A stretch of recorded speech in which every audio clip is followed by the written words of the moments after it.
Okay, hello there, everybody. My name is Matt Vlasak. I'm VP of Product here at Jamf, and I'm really excited today to share with you how to manage and secure your Apple Vision Pro using Jamf. So, without any further ado, let's get started.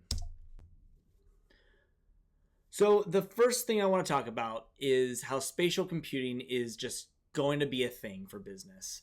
Apple has really been leaning in. There are many use cases that are emerging. It is still early days, but if you've seen some of the stuff that is circulating out there, it is very, very cool. And there's a lot of business opportunity that we expect to come through, whether it's use cases for manufacturing or education or even general purpose work. There are some really neat opportunities that are coming through at this phase. Now, of course, it is still early days, and it is definitely on a path to become a thing. So what is that path to become a thing? So every technology goes through a typical adoption curve, which is defined by innovators, early adopters, and then mainstream adopters over a span of time. Now, during the innovation phase, a new paradigm is introduced. There's new use cases that need to be discovered, and iteration happens really quickly to try to find some product market fit. And so there's very limited production use while this is happening. When you get to the early adopter phase, that's when you have more of this paradigm refinement. There's improvements to that new technology that has come about. You have products that are created around that technology with specialized use cases, and then that starts to expand the production use. Then, of course, you get into mainstream adoption where you had this complete paradigm transformation that occurs, where you have a rich ecosystem of products that are diverse, covering many use cases. And of course, you then have very widespread production uses. Now, make no mistake, we are right here with the Apple Vision Pro. It is just the very beginning. It was introduced last year, only shipped this year, so it is brand new, but it is at this very important point where this new paradigm has been introduced, and now we're at this really interesting time for use case discovery and early adoption. Now, to that end, Jamf's commitment to Apple Vision Pro is twofold. One, we want to enable and accelerate the innovators out there to be able to build and market spatial computing products. So you need to be able to use the Apple Vision Pro to actually build products, to have access to data, and to do many of the things we're going to talk about today in a secure and managed way. Then number two is we want to provide IT with the tools that they need to confidently support the Apple Vision Pros they have today for those early adopters that want to be able to use this device at some sort of global scale, even if it's to some smaller population of personas at this point. We'll definitely want to see that platform expand and grow as more people kind of adopt the technology over time. But for now, we want those early adopters and innovators to be served with our products. So let's just get right into how you can get started with Jamf and Vision Pro today. So there's a couple items that we're going to discuss today. One, things you should know. Two, some stuff about well-known discovery and manage Apple IDs, some infrastructure required to set everything up. We're going to talk about how you enroll and set up Jamf Pro to enroll devices, Vision Pro devices into your MDM. We're going to talk about identity, connectivity, and endpoint protection, which are all important constructs of being able to support this device in the enterprise and in organizations. We're going to go through an end-to-end demo, and then we'll have some time for Q&A at the end. Right, so right off the bat, things you should know. Now, let's start with the things you can't do on Vision Pro today. So, you should know that there's no auto device enrollment via a Apple Business Manager or Apple School Manager. Now, that just does not exist today. It may happen in the future, but as of version 1.1 for Vision Pro, it is not supported. There's no profile or link-based enrollments. Now, this is something I don't think you should expect to change. Apple's very clearly signaled that we are looking towards a future of account-driven enrollments, which we're going to spend a lot of time on today. So if you just send out a link to an enrollment endpoint that you open in Safari or through email or anything, you can expect that that's not going to work anytime soon. There's no device supervision. And again, at least not yet. You cannot use the student role in your Manage Apple IDs within Apple Business Manager or Apple School Manager. Now, this seems kind of detailed, but it is important because it is one of those things that you'll wonder why it's not working. Just be aware that that is a limitation. And then there's no third-party IDP app support today. Again, the ecosystem's catching up. This is not a shortcoming of the OS. It is just the timelines it takes for the different ecosystem providers to support Vision Pro. Now, that being said, the stuff you can do on the Vision Pro today, we talked about it a little bit, account-driven enrollments. We're going to be focusing on that a lot today. That will allow you to get a device that is either corporate-owned or BYO enrolled and into your MDM, which is awesome. You can do then things like managed internet accounts. So you can make sure that you have a managed volume on the device where your data is stored separately from the personal usage on the device. So it becomes your managed volume on the device. We'll talk about that more later as well. You have some basic restriction policies that you can enforce on the device. You have a lot of enterprise networking and certificate support, allowing you to confidently put this device on your network to be able to access critical data.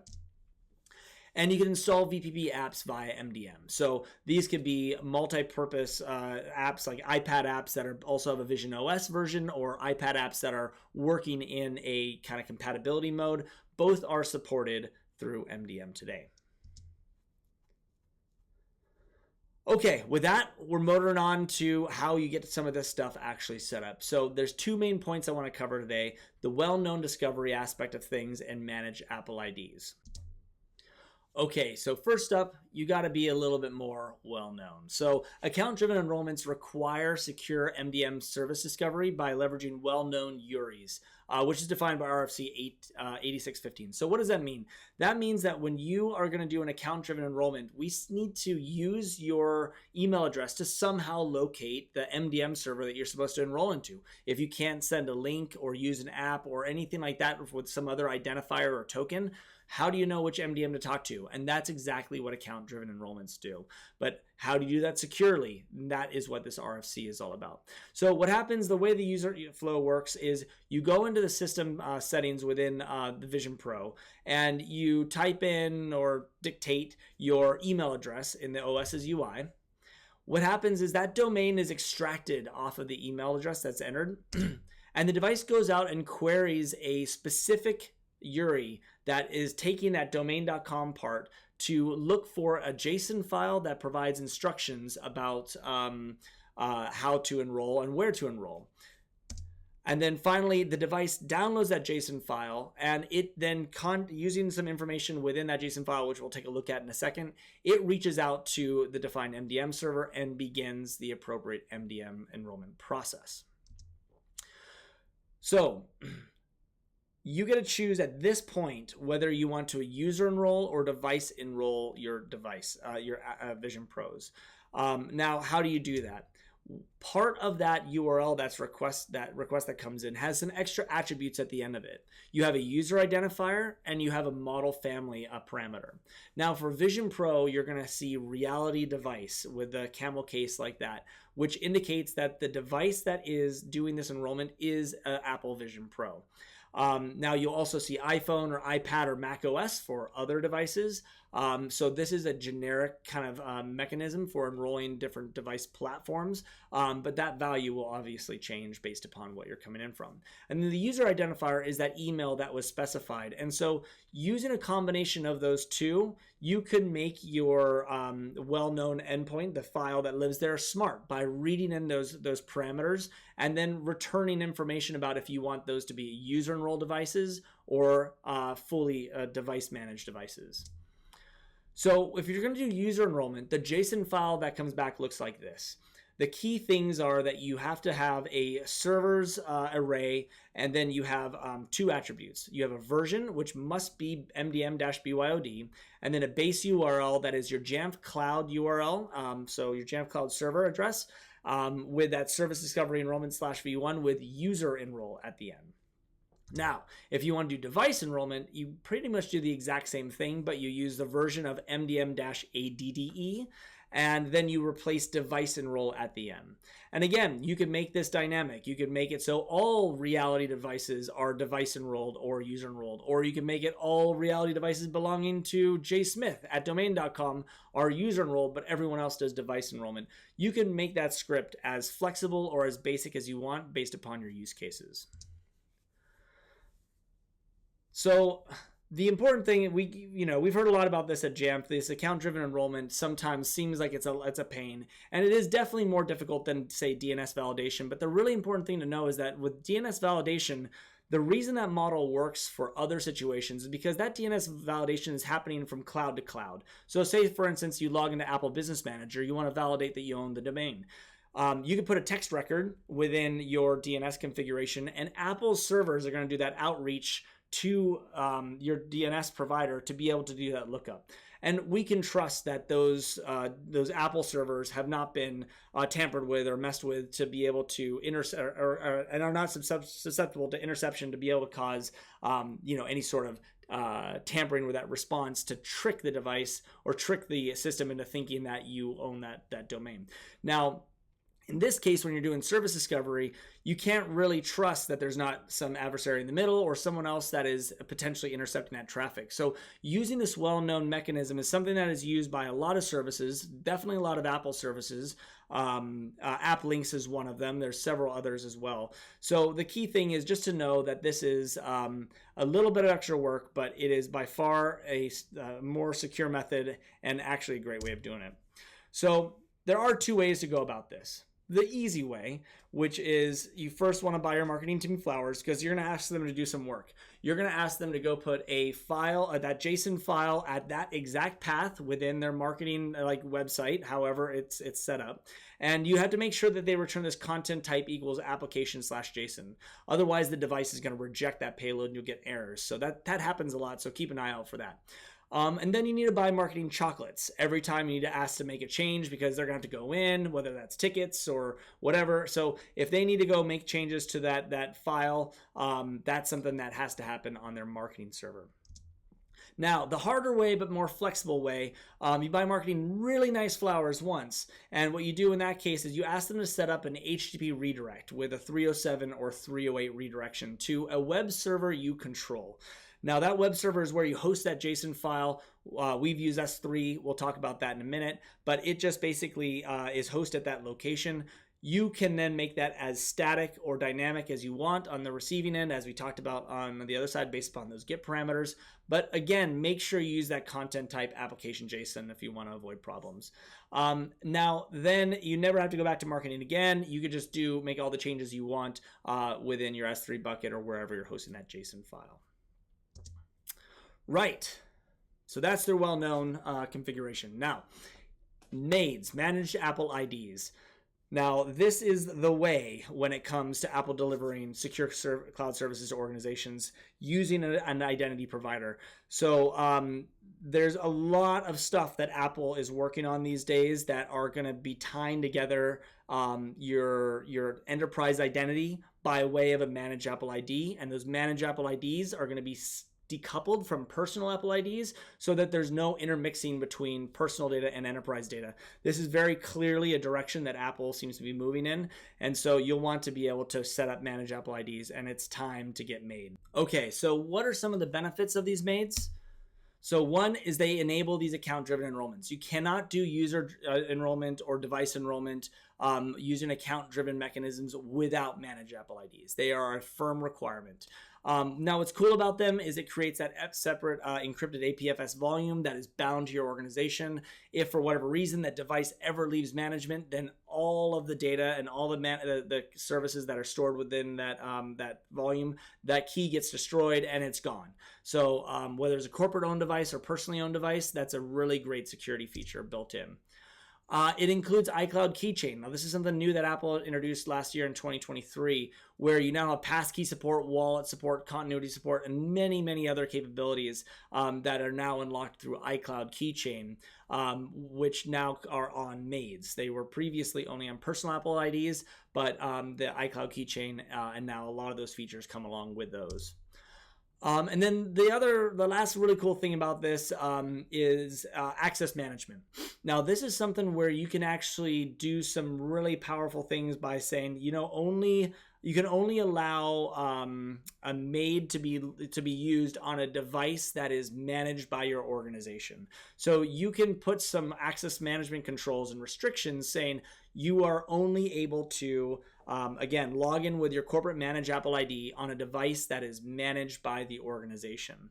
And what's really cool about this, you could say it has to be managed, or it even has to be supervised, or you could say any device.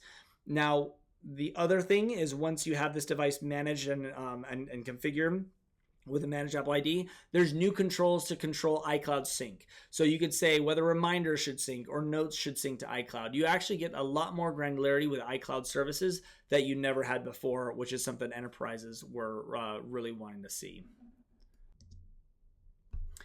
Okay, so in summary, if you have not set up MAIDs yet, now is the time to do it.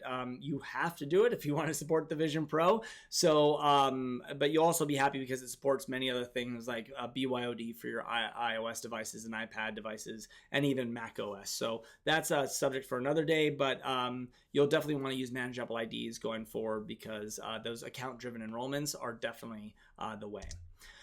Now, if you want to get started with Apple Vision Pro and manage Apple IDs, what you'll need to do is at least these things. You need to log into your Apple Business Manager or School Manager. You'll need to make sure you've claimed your company domain, domain.com in this example. You have to have created a managed Apple ID using that domain. Now, you could do that locally in an AXM. So you can do just create a local password and local account on there, just enough to be able to log in.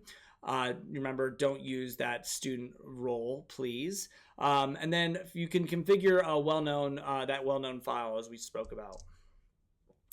And then for your production use, you do all those steps that we talked about there. So you've done your testing, you're ready to unlock this for the masses. So do all those testing steps, then configure your IDP integration. So that supports Microsoft Entra, Google, or custom OIDC, which also includes Okta. So you'll want to enable federation. Now, this is where things get pretty fun with resolving conflicts. You'll have to do a thing to enable this federation where if someone has created their own personal Apple ID with your company domain, so in this case, domain.com, you're going to have to, there's a process to kick those users off of that domain and have them use another email address that is of their personal account. So their personal iCloud, their personal Gmail, their personal Yahoo, whatever. They just can't be using domain.com. And there's a whole process, again, out of scope of this session about how to do that. But it is required to enable federation. And again, it is really important to do. And then all you do is you do sign in with Work or School. We're going to take a look at what that looks like in a second within the Vision Pro. Log in with your corporation's IDP credentials and you're in. You'll see how that goes in a minute. All right, so there was a lot we just covered there. If you want more resources, there's definitely a lot of information out there to help you with this. So documentation is that QR code on the left. That's going to give you the written guide of how how to go through setting all this stuff up, things to think about, things to configure, and how to do it. And then on the right, that's actually a JNUC video that we hosted in 2023 that talks about how we've set up well-known and made configurations within Jamf to enable our BYO. Now, it just so happens that the BYO setup for our iPhones, again, are exactly the same for Vision Pro. And so you'll see that here in the demo in a bit. All right. So with that, we're going to move on to enrolling an Apple Vision Pro into Jamf Pro. So the first thing you're going to want to do is configure single sign-on. Now, this isn't strictly required, but for 99 out of 100 times, you're going to want to use single sign-on because you're going to have to use that same identity provider that you're going to configure here for sign-in to verify your enrollment into Pro. You're going to want to have that set up for your Manage Apple IDs through Apple Business Manager, as we just covered a second ago. So here's the QR code to give you some documentation for all that. So you will want to set that up. We support all the major identity providers. We've set this up many times.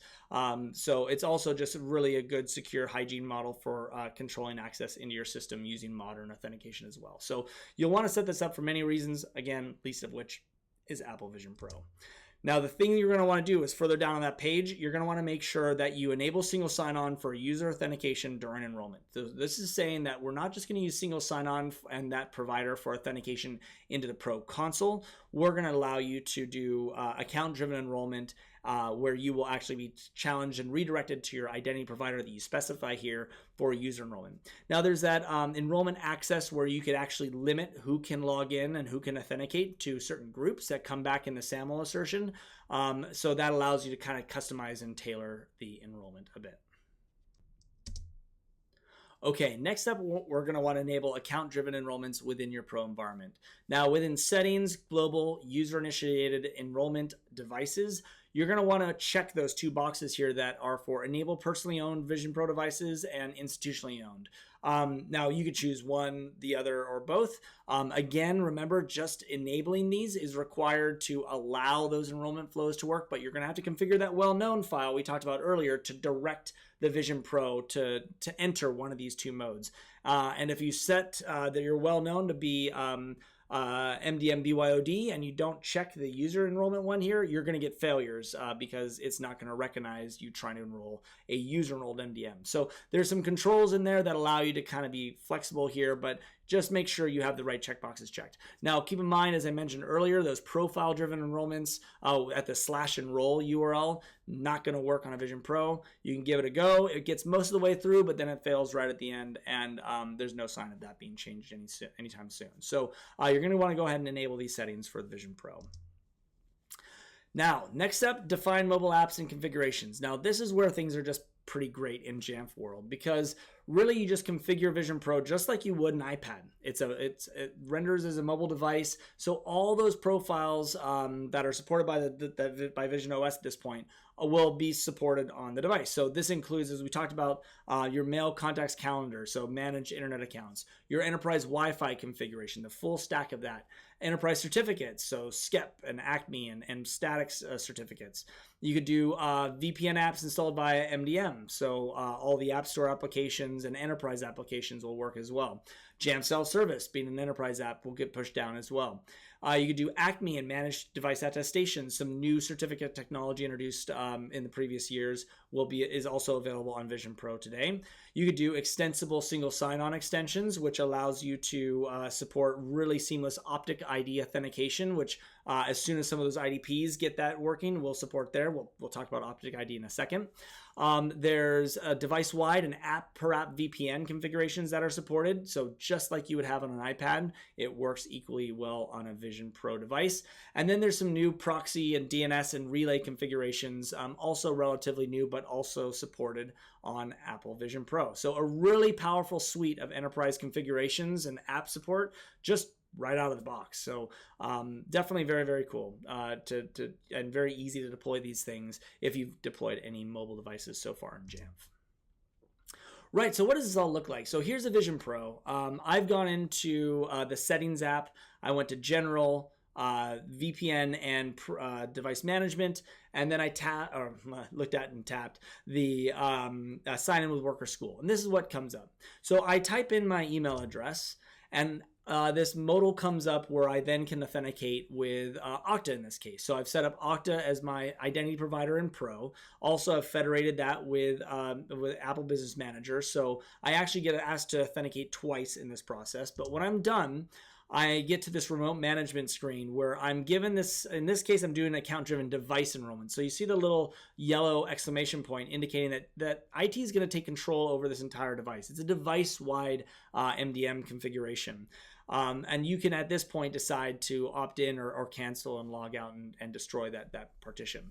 We're going to see an account-driven user enrollment a little later using a real Vision Pro, but this is the user experience that you will see on a device-enrolled, account-driven device enrollment.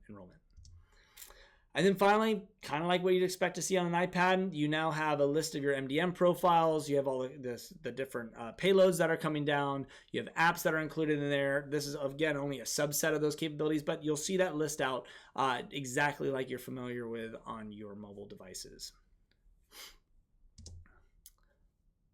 Okay, so then in Jamf Pro, you could view a Vision Pro device. It will be under the mobile tab, under search inventory, under your mobile devices, under search inventory, and you'll see Apple Vision Pro listed there as the hardware identifier. So you get, based upon, just like an iPad, whether it's user enrolled or device enrolled, will determine how much information you get. As a reminder, user enrolled devices are not eligible to receive any unique device PII-based identifiers. So UDID, serial number, those sort of things do not get collected through inventory and therefore will not appear in here. But if you do an account-driven device enrollment, all of that asset information will appear within the Jamf Pro UI and is available through API and so on. Right. All right. So congrats. Your Vision Pro is now managed by Jamf. You have all these profiles, you have apps. Now what? And that's where we get into the fun world of identity, access, and threat protection. So let's go through each of these in turn. So identity, probably one of the most important things, logging into your applications, being able to reach resources. Now, there's two main ways to log in today. One is typing passwords. Typing passwords with a virtual keyboard takes a lot of effort, but that's why we've got Optic ID, and Optic ID is awesome. It is it is exactly what you'd expect.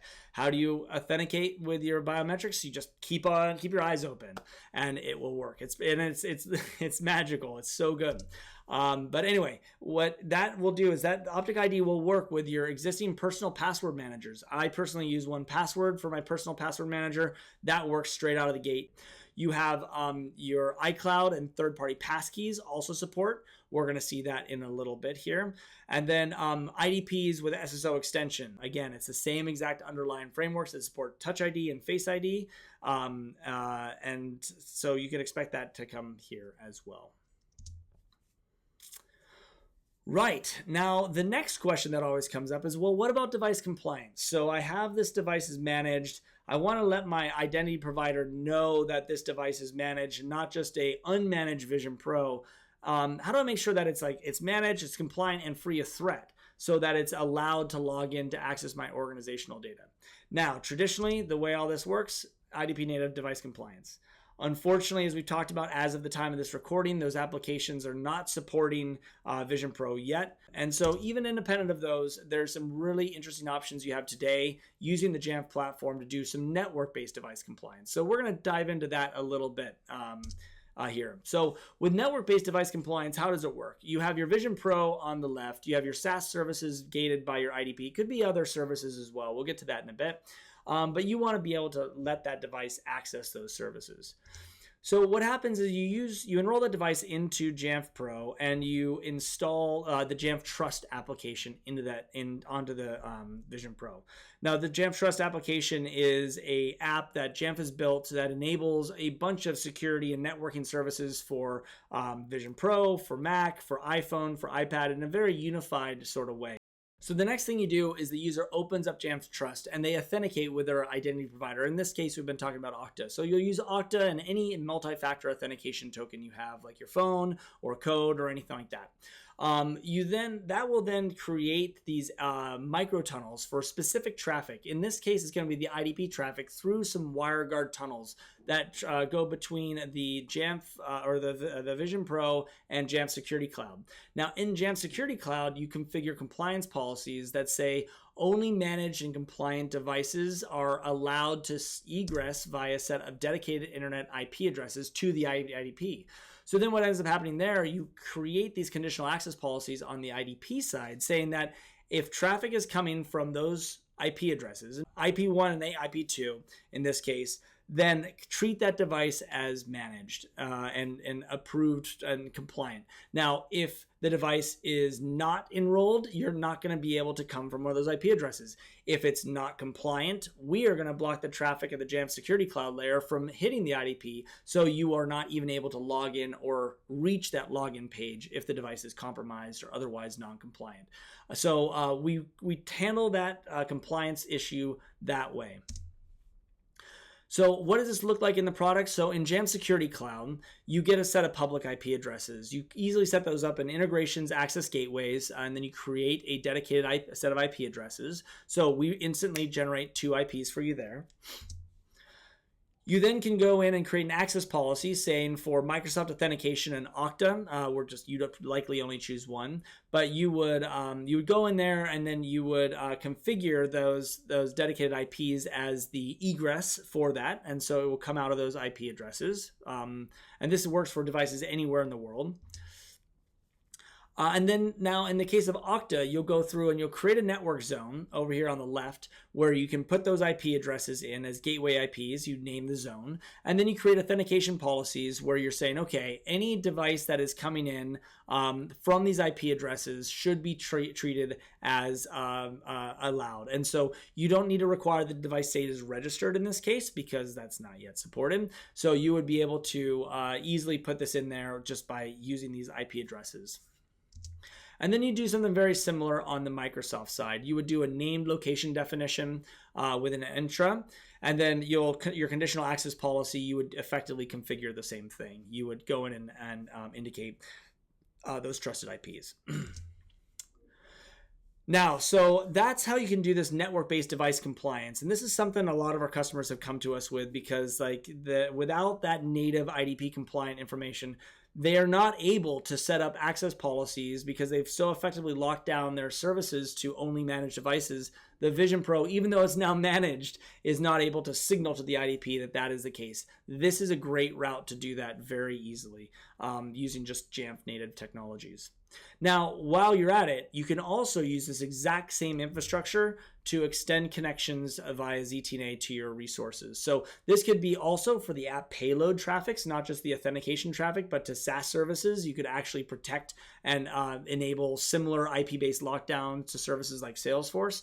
You could also provide seamless access to your data center or private cloud. So if you have developers working on an application that should not touch the internet, but is somewhere in AWS or Azure or Google Cloud, you're able to set up an IPsec tunnel between our cloud and those resources and give the Vision Pro very easy access to just the resources they should have via that secure tunnel. So the traffic never touches the open internet without being encrypted between the device and your servers that you're hosting. So what does this look like? So creating an IPsec tunnel is extremely easy within our product. You go in there, you configure the parameters for the proposals and your subnets. We have great documentation that outlines how to do all that sort of stuff.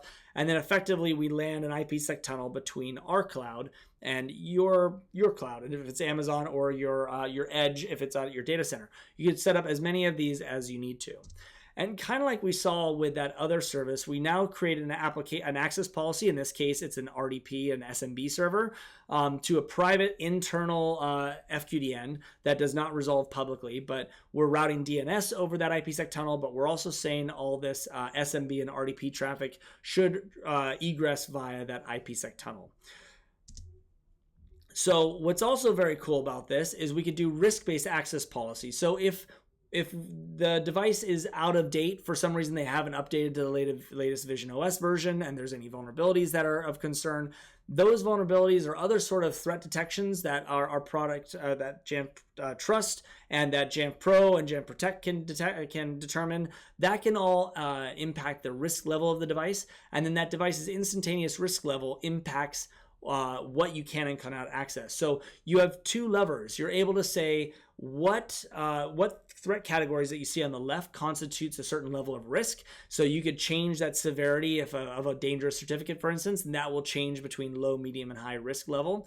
And so if we do detect a dangerous certificate on the device and that sends the risk level to high, then as you can see in the bottom here, we have an access policy that's saying you can only connect to that resource, say that RDP server, if your device has a risk level of low or secure in this case. If it's medium or high, as would be the case if you install a dangerous certificate, we actually block that traffic at our cloud from ever even touching your infrastructure. So it's a really powerful and really integrated capability. And you'll see in the upper right, the user is able to get a notification using a native Vision Pro UI, indicating that you're not able to get access to that resource. Okay, so When it comes to endpoint protection, so we talked about identity, we talked about access. The last thing is endpoint protection. How do you keep that Vision Pro free of threat? Now, Vision OS, just like all of Apple's operating systems, are very secure by design, but there are some things that happen outside of that device that you want to be guarded against, and that applies as much on a Vision Pro as it does any other computing platform. So one thing is device-wide DNS encryption. DNS, by its very nature, is unencrypted out of the box. We provide an encryption service where we can land a DNS configuration profile onto the Vision Pro, and then all of a sudden, all the DNS requests for that device are encrypted in transit, and that can also work with our phishing and C2 protection. So we are actually able to, we have a 0-day engine that looks for suspicious domains and all those other sort of characteristics that can constitute phishing. So just like on an iPhone or a Mac, if the user opens a phishing link on their device or a command and control link on their device, we're able to block that using our machine learning technology, but as well as a list of well-known and constantly updated phishing and C2 domains. We also can apply category-based content filtering. So if you can only allow certain content, or you need to make sure that these are organizationally owned devices, so certain subject matters off limits, you can block that as well through DNS lookup blocks. You can do compliance baselines, so making sure that the device has a proper amount of secure policies on it. Does the device have its password set successfully?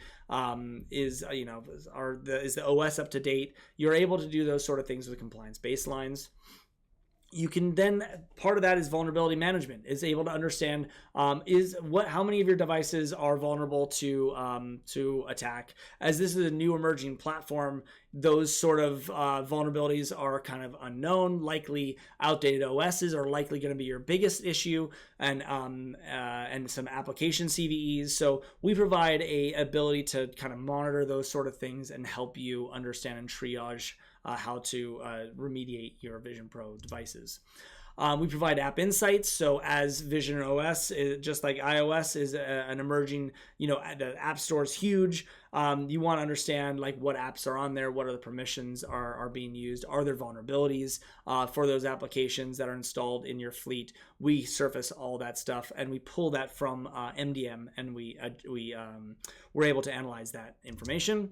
And then finally, we have some adversary in the middle detection. So if you're using this device at on an unknown Wi-Fi network when traveling or anywhere along the way, and we detect some suspicious behavior on the network, specifically with certificate tampering or other sort of things that seem to indicate someone's trying to tamper with the secure traffic on the device, we're able to raise that as an alert, raise the device's risk level, which then mitigates or reduces what access you can reach on that network. So it's all tied together pretty tightly, and these are some of the endpoint protection capabilities that we provide on Vision Pro. Now, the coolest thing about this is all really seamlessly deployed via Jamf Pro. So this is being serviced by many of our products, Jamf Pro, Jamf Connect, Jamf Protect, all playing a part here. But the key thing is it's all being deployed by Jamf Pro using our Jamf Trust app, some manage app config, mobile configuration profiles, and some background activation technology that we've developed. We're able to have all this stuff work. Again, we make it very turnkey and easy to deploy and activate these services via Jamf Pro in a complete and comprehensive way. And this is all across Apple Unified, or it's unified across all Apple endpoints. So we obviously focus on Vision Pro, but because we build with native technologies and frameworks that Apple provides, a lot of the stuff we talked about today works very well on all these other platforms as well. So our whole focus in the way that we are building out our technology is that we want to make sure that we are focusing on native technologies that provide more secure outcomes, that actually improve the user experience. Because again, by using native technologies and tying them together as much as possible, you're going to have fewer issues at update time, you're going to have fewer agents running on the device, and you're just going to have better overall capability and function. And in a way that is comfortable and is expected through the user experience, as Apple is hyper-focused on that whole part. We're building software that aligns with that strategy, as opposed to just trying to layer security tools or layer other capabilities on top in a way that is maybe not compatible with that. Okay, so If you want to understand how to do all of this, there's a guide that we put together. It's called Enable Enterprise Access for Vision Pro. It kind of recaps a lot of the stuff we've talked about. It provides some documentation and links on how to configure these things, including some of those other links we talked about earlier. But this gives the whole big picture of how to manage these devices and enable enterprise access for it. It's a very good document that can help you understand, that can recap this stuff and get those Vision Pros productive on your network. Okay, so with that, it's demo time. So let's try it. So I've got myself right here a Vision Pro. So what I'm going to do here is I'm going to enroll this Vision Pro into Jamf's production BYOD environment. So I'm going to use my own credentials and my own username and password to get in, and you'll be able to see how a Jamf employee can use a Vision Pro today to be productive at work. So let's start. Okay, so welcome to my Vision Pro. First thing I'm going to do to try to enroll into Jamf's MDM and set all this up on my own device is to go into sign in or work or school within the system settings. I'm going to put in my email address. Now again, this is our production Jamf infrastructure, so this is all real. This all works today. I'm going to put in my my username. And I'm going to use my password manager for my password here. So Vision Pro does a great job of blurring all that out. So it is putting in my password. It's not 4 characters, I promise. And then you are now in with MDM. And now we're setting up the managed Apple ID. So this is one more login. Again, made very easy with Optic ID, both for my username as well as my password. So I'm just keeping my eyes open and registering. Now, here's where I'm actually going to get prompted to do management, so I could read those terms of what the IT department can and can't see on my personal device. Just talking about that separation of personal and work. As you can see, it's now deploying profiles. VPN showed up on the left there. You'll see more details of that in a second. But it is now, since I've done this before, it's going to ask to restore. I say no. But now what you'll see is I have a managed mail account. There's profiles that have been pushed down. You'll see that this Jamf email exchange box is actually tied to a per app VPN setting, which we'll actually set up right now. So if we go in here and we go into Jamf Trust, this was installed automatically via MDM. So it was pushed, and now I just go in here, do another login. Again, bunch of just looking and pinching in the air. And what's going to happen is I'm going to do my username, I'm going to do my password, and that is going to allow me to log into the Jamf Trust application. VPN now is automatically established. I've established a strong trust between this device and Jamf Pro and Jamf Security Cloud to create some of those microtunnel VPNs that we talked about there. And that was it. That was my entire experience to set that up, was just a couple Optic ID confirmations. So now self-service is on here. You could see I have my library of applications. Now this is exactly the same library of applications I can get on my iPad or iPhone. So I get the similar app experiences on my Vision Pro. I'm going to speed up this login to our Okta dashboard, but just to show you, give you an idea here. Here I'm actually going to use a passkey. So as my extra hardware factor, I am using a passkey which was synced to this device through my personal Apple ID. Now combined with that personal Apple ID passkey as well as my known enterprise password, I have high confidence that allows me in here. So now I'm going to show you what happens if I try to access a website using this VPN technology. So on my Safari is my personal browser. You can see that that went through iCloud Private Relay.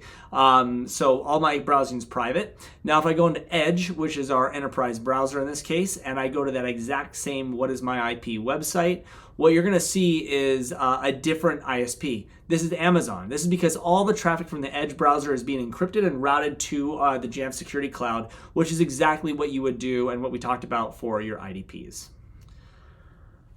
All right, well, that's it for the demo and for our webinar today. So thank you for attending. If you have a Vision Pro and you want to experience some of this for yourself, scan that QR code below and you'll be able to get in touch with some of us here at Jamf, and we can actually set you up with an experience where you can demo some of this stuff on your own Vision Pro and see it for yourself. It's all pretty cool.